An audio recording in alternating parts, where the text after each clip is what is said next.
My dream was always to get my own place.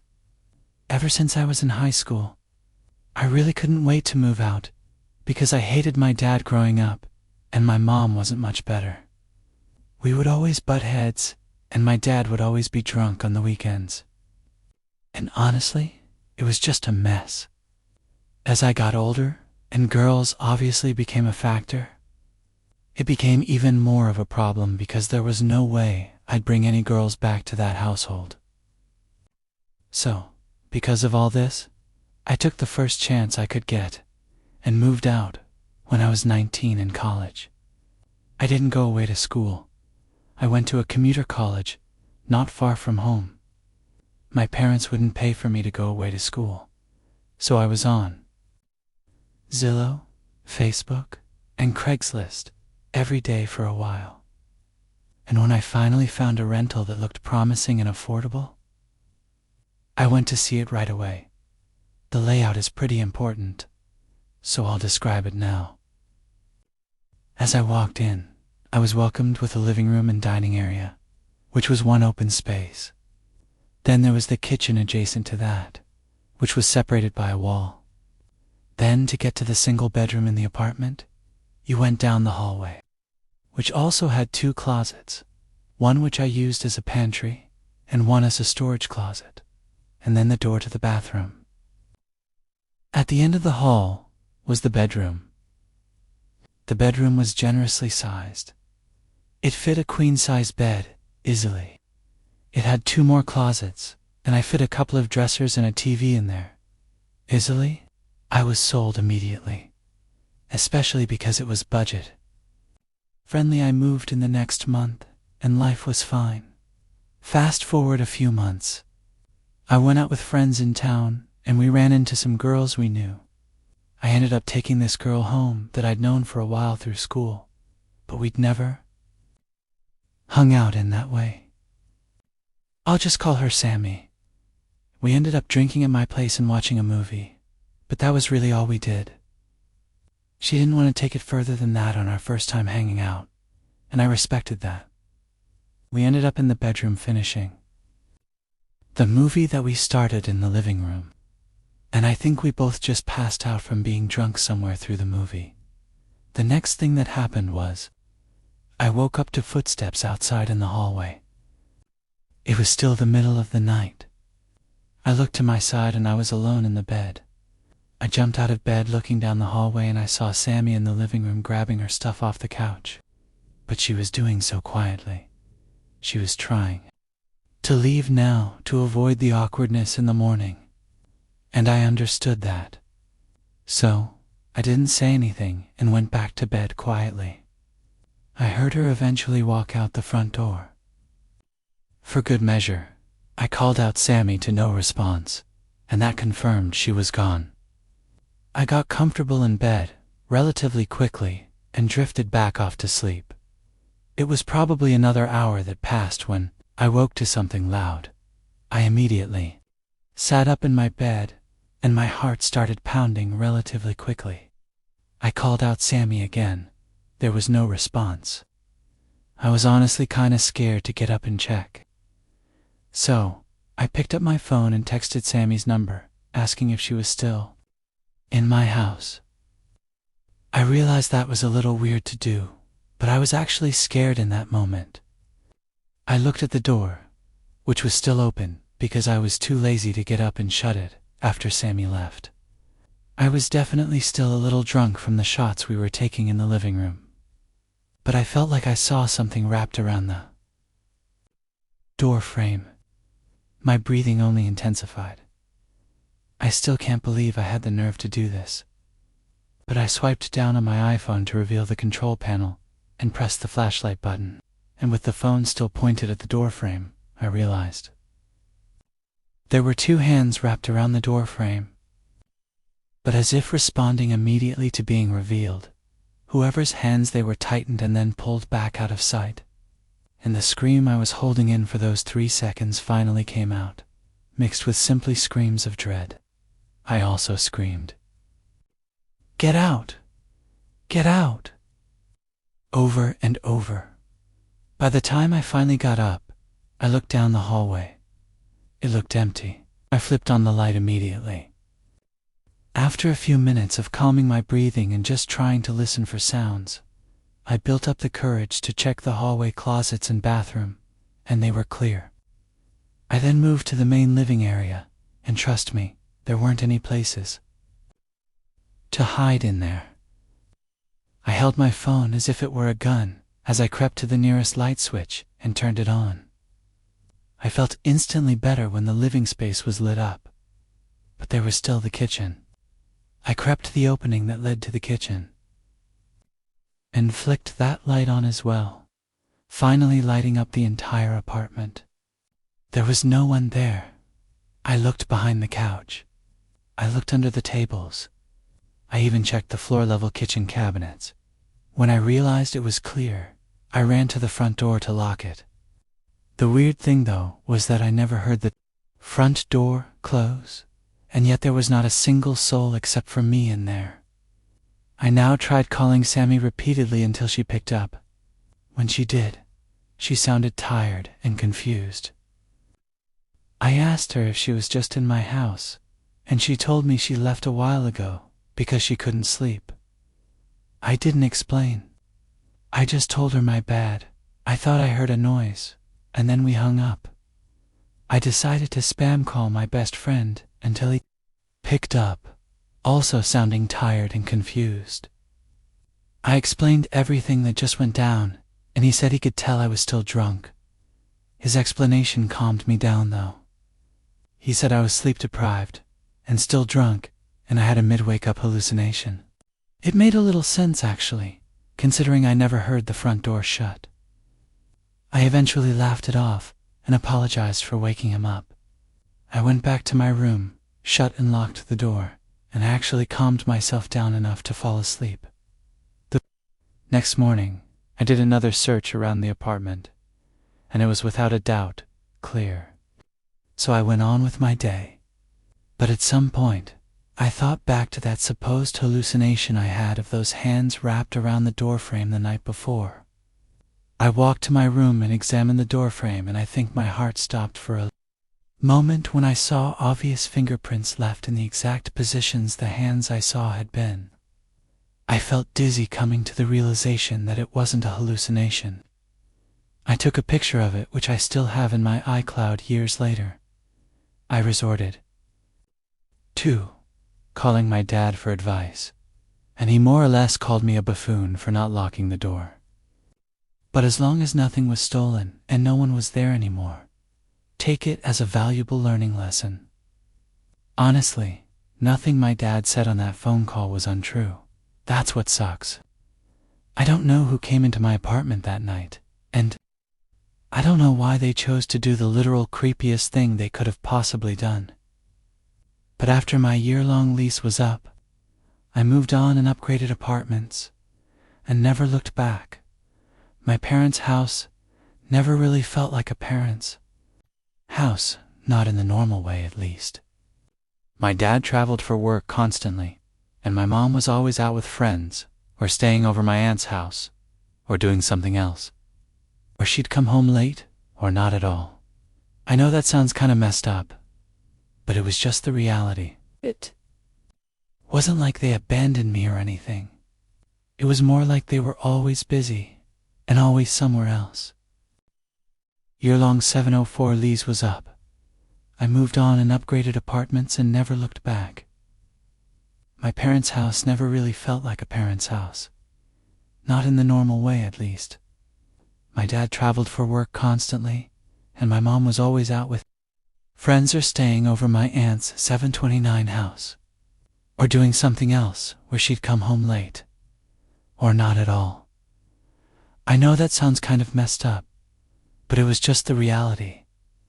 It wasn't like they abandoned me or anything. It was more like they were always busy and always somewhere else. So from the time 744 I was like 16 and up, I basically lived alone. I ate dinner alone most nights. I watched TV alone. I'd be the only person in the house for an entire weekend sometimes. I'm an only child, and I think that's because my parents realized after having me how much they valued their own 8 o'clock freedom. So in that regard, I did suffer, which is something I feel more now as an adult. When I was younger, I used to love it, because it felt like freedom, having such a big place to myself. I could do whatever I wanted, without my parents breathing down my neck, and I ate 15, didn't have to share it with siblings. I could bring friends over and play games late. I could talk to girls on the phone without being embarrassed. It felt like having my own home without paying for it. And even when I turned 19 and started going to a nearby college, 8:30, nothing changed. If anything, it got even more like that. My mom and dad were gone, or out more, and I was basically just holding it down at home. I knew every noise that house made, too. That part matters because it wasn't one of those houses where every creak freaked 8:45 you out. It was an older but larger house, and it had its usual sounds. I always just said the damn place had character. So, this happened on a night where I knew for a fact I was going to be alone. My dad was out of town for work, and my mom had been talking all week about how 9:02 she wouldn't say was staying at my aunt's, because they were having some big family thing the next day and she didn't want to drive back late. I remember her telling me it's just you tonight, and I honestly didn't even care. That was normal. I told her that she didn't even have to 9:15 tell me that. I made food. I watched TV. I did the usual.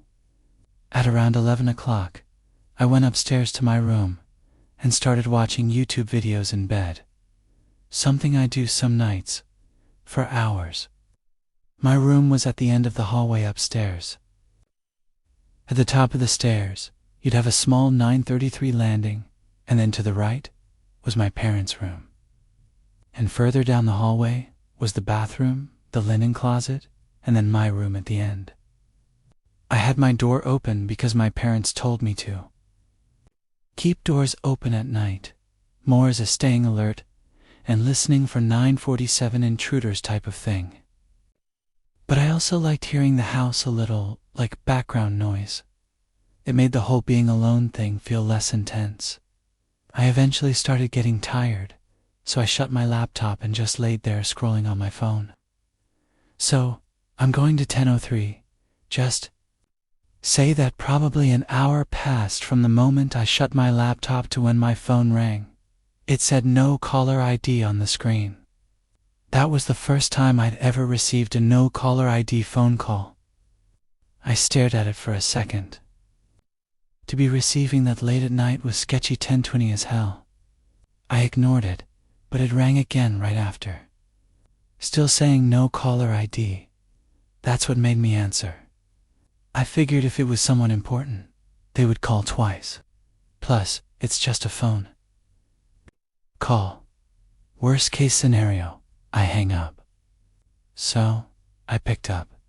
And at first, there was no noise. 10:41, I got nervous that it was one of those scam calls that calls to see if a number is active to add it to some call center database. But then I started hearing something faint, and it took my brain a second to process what it even was. It sounded like a TV playing in the 1056 background, and what was weird was that I could also faintly hear my own TV downstairs through the door because earlier I guess I left it on in the living room. I didn't have it on loud, just on low volume as background noise. So hearing TV audio on the phone 1111 instantly made my stomach tighten. I said hello a second time too. Once again no response, just the TV sound. Like whoever was on the other end wasn't even trying to speak. It was just there. Then I realized something that made me sit up in bed instantly. The TV noise I was 11:30 hearing through the phone wasn't random. It matched my TV downstairs, like perfectly. It wasn't delayed. It was the exact same audio at the exact same moments, like it was synced. That's when I got this cold feeling down my spine. Because there's only one way that makes 11:47 sense. That would mean whoever was on the phone could hear my TV in real time, as in they were inside my house downstairs. I tried to force a normal explanation, like it was a friend standing outside one of my windows downstairs trying to trick me. Or maybe the call was somehow 12:05G/LITCHING and picking up on my microphone audio. That can happen. But the more I listened, the more I realized that didn't make sense. It sounded like someone was calling me while standing somewhere in my living room. I got up and walked to my bedroom door, and 12:21 listened. And oh yeah, I was 1,000,000% sure now that the audio on the phone was syncing to the TV. In hindsight, this was dumb, but I screamed out, "Who's down there?" Because in the back of my mind, I thought for sure I knew it was a friend or family member pulling 1236 something. And then the line went dead. They hung up.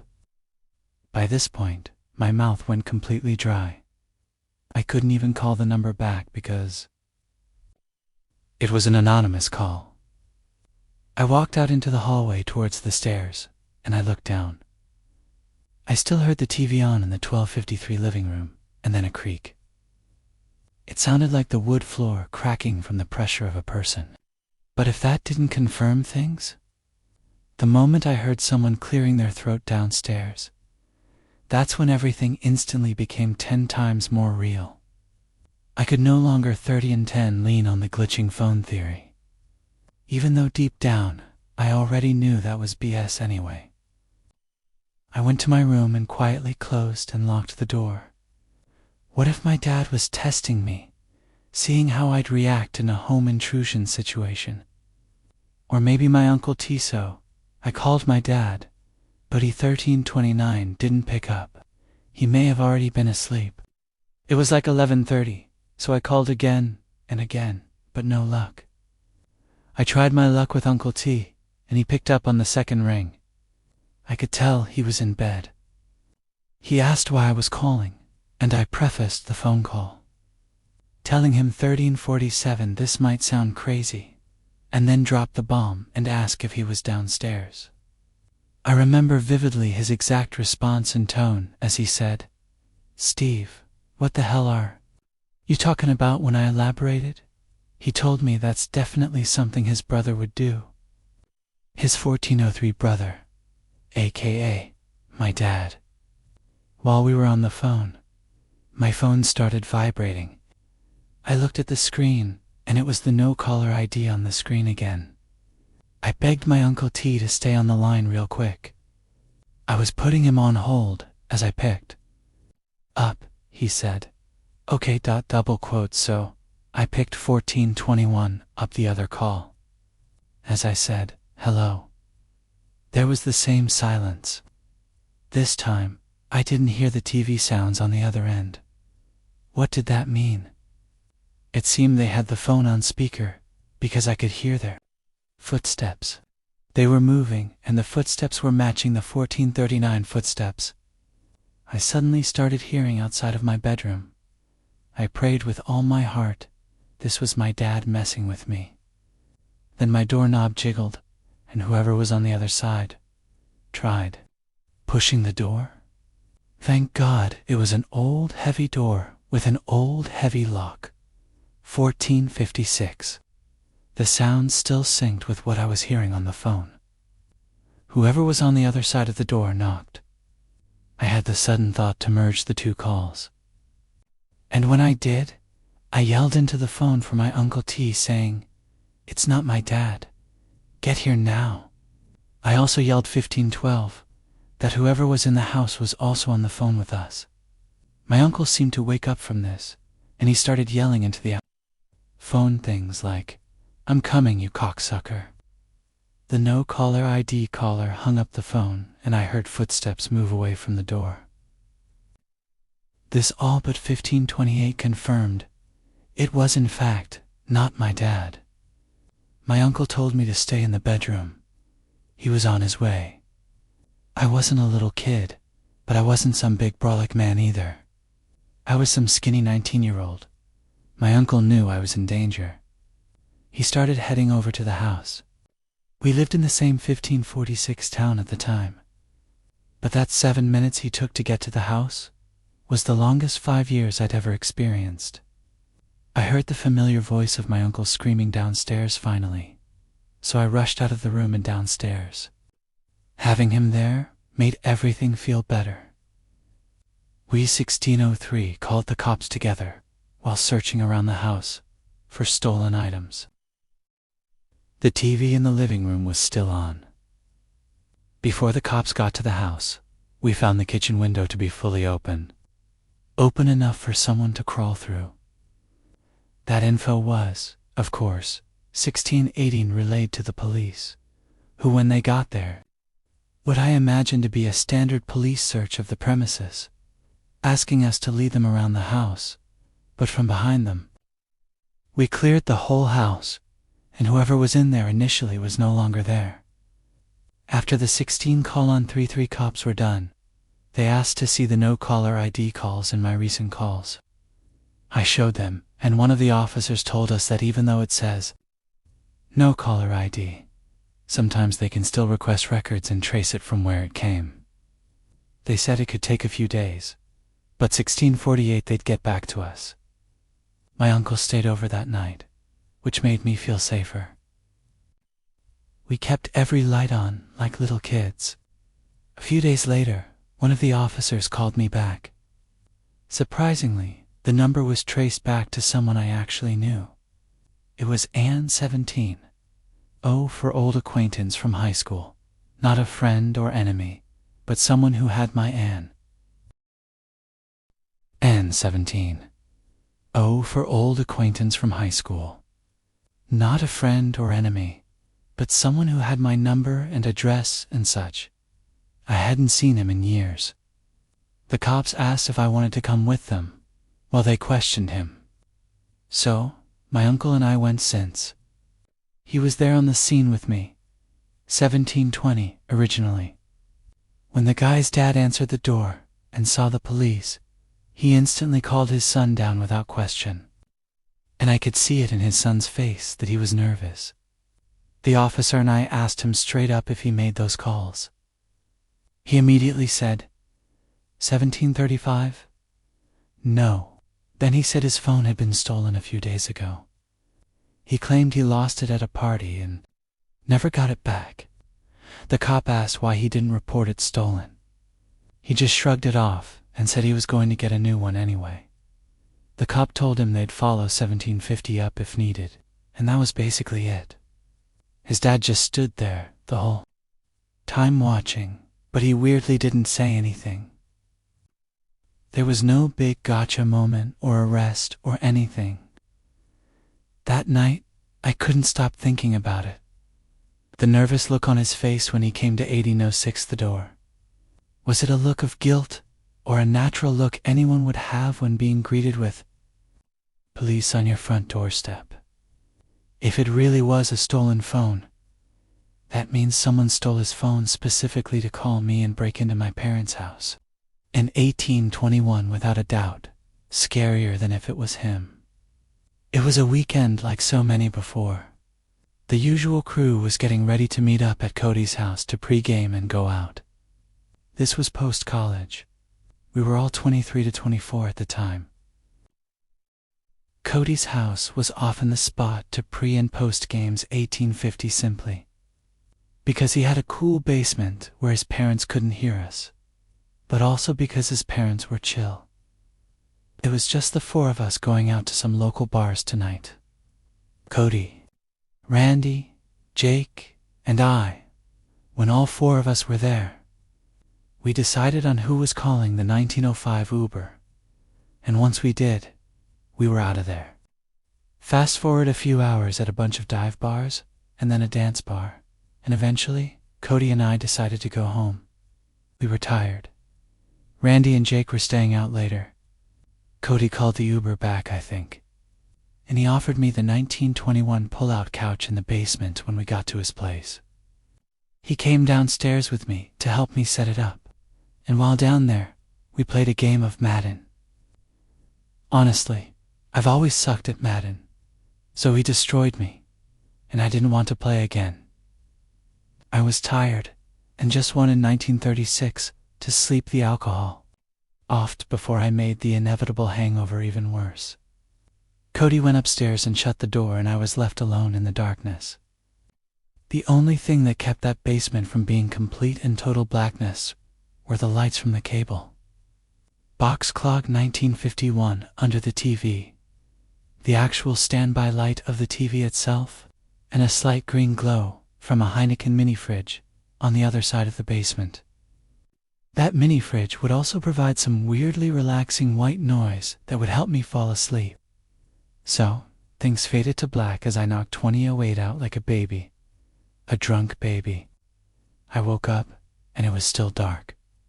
I didn't know what time it was, but I knew it was still late at night or super early. Whatever you want to call 3 o'clock or 4 a.m., my mouth was so cottonmouth dry.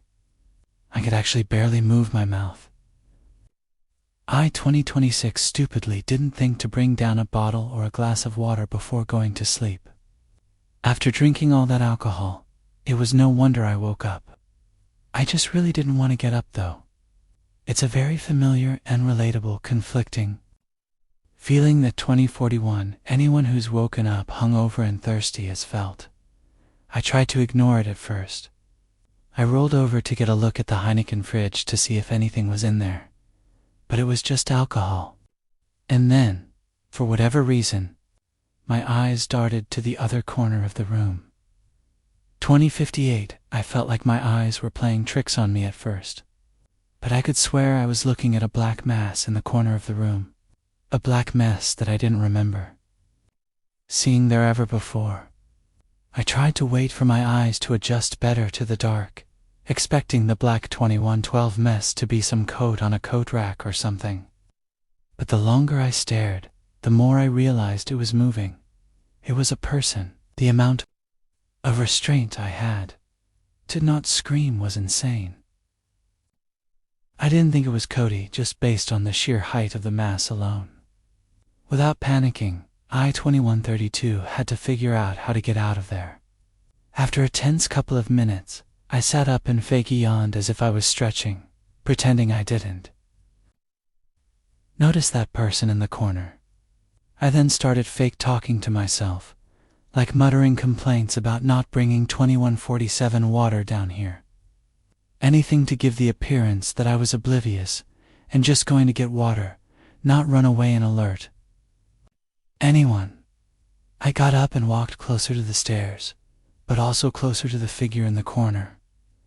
And perhaps the most tense moment of my life was when I, 2203, turned to the right to get to the stairs, and I hoped I wasn't grabbed. When I started going up the stairs, I didn't run or anything. I took it slow and normal to not draw a suspicion. But when I was about halfway up, I took a curious glance down the stairs, and that black 2220 mask was now at the bottom of the stairs, and I can confirm it was a person. I almost tripped as I started to run up the rest of the stairs and slammed the basement door shut. I then started running up the stairs to the upper level of the house to Cody's room, where I 2233 shook him awake and yelled at him that there's someone in the basement and that he needs to wake up his dad. And during that commotion, I heard a slam from downstairs, and I yelled, "See?" Cody got up and we went to his parents' room where we woke up his dad, and I told him 2248. There's someone in the basement. He got right out of bed without asking questions and ran down both flights of stairs to the basement, noting that the basement door was wide open. And when I mentioned I shut the basement door, Cody's dad yelled at Cody to call the 2-3. "Oh, one cops," and he did. We also noticed the back door to the house was now open.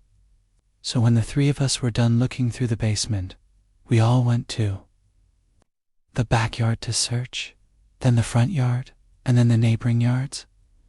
all while Cody was still describing what was 2315 going on to the 911 operator. I'd say we were searching for 15 minutes before the police finally arrived, and then they did their full search and formally wrote up a report for the incident. By the end of it, there were some neighbors waking up and coming outside 2330 asking if everything was okay. By that point, I was sobered up, terrified, and wanted to go home. So, as soon as the cops left, I went inside to talk with them for a bit.